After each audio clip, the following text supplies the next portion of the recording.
If you've been experiencing low back pain, hip pain, or instability within your pelvis, I'm gonna show you my favorite 3 variations to a side plank clamshell to create more engagement with your core, stability within your pelvis, and your low back. So oftentimes I see people who say, I'm doing a bunch of side hip stability, and really all they're doing is this clamshell where they're raising the knee up, which I see is just shortening the gluteus medius, but you're not getting your actual core and side body to work with your hips and your pelvis. And so we're gonna go back on the ground. I'm gonna show you the hardest version first to really engage your side body to work with your gluteus medius, minimus, glute max, and side oblique. So if we go down onto the ground, I first wanna get you in the right position. So we're gonna go to 90-degree bend in your knees, and then you're gonna dorsiflex your toes up towards your knees as well, getting your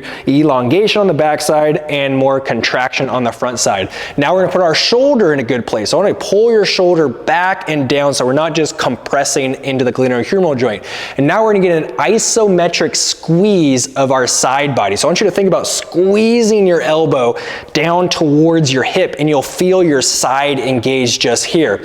Now, what we're gonna be doing is taking a huge breath in, creating space and engagement of your abdominals, and then we're gonna push through the knee that is on the ground as we lift our hips and the top leg up at the same time. So squeezing the elbow, big breath in, then pushing, squeezing, lifting that leg all the way up and lifting this leg all the way up. And then you can hold for 1 to 3 seconds to get that isometric squeeze and go back down. So if you want, you can just hold it, or we can rep it out 10 to 20 times. So squeezing, breathing, pushing through that knee, lifting this other leg as high as you can, and a little bit of extension at the top and going all the way up and down. So as you do this, you're gonna really feel the bottom side engagement and having that work with your side body.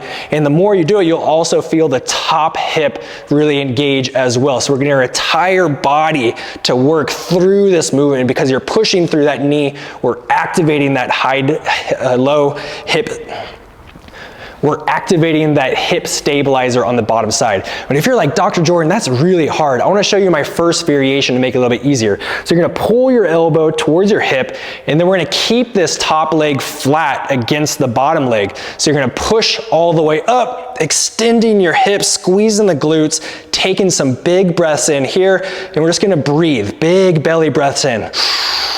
Creating that isometric squeeze, creating space and getting your abs to work with that hip stability, and then back down. If you're like, that's still too hard, I want you to invite you to extend that leg all the way out, and we're gonna push through that big toe and this knee at the same time as you squeeze, breathe, and pushing all the way up, and then we have both of those legs assisting to make it a little bit easier, but you're still getting that hip stabilizer to fire through this movement.